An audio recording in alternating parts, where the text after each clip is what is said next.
یسوع نے اس سے کہا اچھا ٹھیک ہے، تیرا خادم بیمار ہے، میں آپ کے گھر آؤں گا، میں آ کے اس کو شفا دے دوں گا۔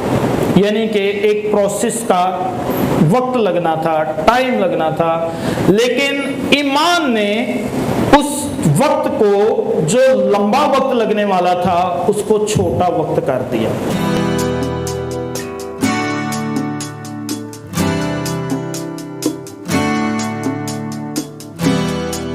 خدا کی تعریف کرتے ہیں آج کے اس کلام کے لیے جو آج خدا نے دیا ہے، اور یہ کلام خدا نے مجھے اسی کلام کے ساتھ دیا جو کلام میں نے پہلے آپ کو ایک دفعہ شیئر کیا تھا، جو کہ گنیسرت والا کلام تھا کہ یسوع مسیح گنیسرت کے علاقہ میں گئے۔ آج اسی طرح کا ایک اور علاقہ بھی ہم جاننے کی کوشش کریں گے اور ایک اور شفا کا واقعہ بھی جاننے کی کوشش کریں گے۔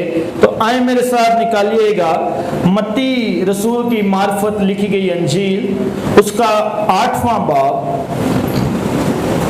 متی رسول کی معرفت لکھی گئی انجیل اس کا 8واں باب، اس کی 5ویں تا 13ویں آیات ہم پڑھنے والے ہوتے ہیں۔ تو آپ سارے اس بائبل مقدس میں سے اس حوالے کو نکالیے گا تو ہم مل کر اس میں سے پڑھتے ہیں۔ اور جب وہ کفرنہوم میں داخل ہوا تو ایک صوبے دار اس کے پاس آیا اور اس کی منت کر کے کہا، اے خداوند، میرا خادم فالج کا مارا گھر میں پڑا ہے اور نہایت تکلیف میں ہے۔ اس نے اس سے کہا، میں آ کر اس کو شفا دوں گا۔ صوبے دار نے جواب میں کہا، اے خداوند، میں اس لائق نہیں کہ تو میری چھت کے نیچے آئے، بلکہ صرف زبان سے کہہ دے تو میرا خادم شفا پا جائے گا، کیونکہ میں بھی دوسرے کے اختیار میں ہوں اور سپاہی میرے ماتحت ہیں۔ اور جب ایک سے کہتا ہوں کہ جا تو وہ جاتا ہے، اور دوسرے سے کہ آ تو وہ آتا ہے، اور اپنے نوکر سے کہ یہ کر تو وہ کرتا ہے۔ یہ سن کر تعجب کیا اور پیچھے آنے والوں سے کہا، میں تم سے سچ کہتا ہوں کہ میں نے اسرائیل میں بھی ایسا ایمان نہیں پایا، اور میں تم سے کہتا ہوں کہ بتھیرے پورب اور پچھم سے آ کر ابراہیم اور اسحاق اور یعقوب کے ساتھ آسمان کی بادشاہی کی ضیافت میں شریک ہوں گے، مگر بادشاہی کے بیٹے باہر اندھیرے میں ڈالے جائیں گے، وہاں رونا اور دانت پیسنا ہوگا۔ اور یسوع نے صوبے دار سے کہا، جا، جیسا تو نے اعتقاد کیا تیرے لیے ویسا ہی ہو، اور اسی گھڑی خادم نے شفا پائی۔ خدا ان کے پاک کلام کے پڑھے اور سنے جانے پر خدا ان کی برکت ہو، آمین۔ اس حوالے میں ہم کچھ پوائنٹس جاننے کی کوشش کریں گے اور اس کے بعد ایک علاقے کے بارے میں جاننے کی کوشش کریں گے۔ سب سے پہلے ہم اس میں سے شفا کے اس سارے عمل کو دیکھتے ہیں، اور شفا کا جو کام ہوا کیسی قدرت کے ساتھ ہوا اور کس کے نوکر کے ساتھ ہوا یا خادم کے ساتھ ہوا۔ ایک صوبے دار، اس زمانے میں جو صوبے دار ہوتا تھا وہ بھی ایک بڑا افسر ہوتا تھا، اور اس کے ماتحت جو تقریباً 100 لوگ ہوتے تھے، 100 کے قریب اس کے ماتحت لوگ ہوتے تھے۔ اور یہ صوبے دار جو تھا، یہ صوبے دار ایک بڑا اچھا صوبے دار تھا لوگوں کی نظر میں، کیونکہ اس نے عبادت گاہ بنانے میں اہم کردار ادا کیا تھا، اور عبادت گاہ بنانے میں اہم کردار ادا کیا تھا، اسی لیے اس کی فکر ہمیں نظر آتی ہے کہ وہ نہ صرف عبادت گاہ کے لیے فکر رکھتا ہے، بلکہ اس نے اپنے نوکر کے لیے، اپنے خادم کے لیے بھی اسی طرح کی ایک فکر رکھی، اور اس نے اس خادم کے لیے فکر رکھ کے یسوع مسیح سے بات کی۔ کیسی بات ہے؟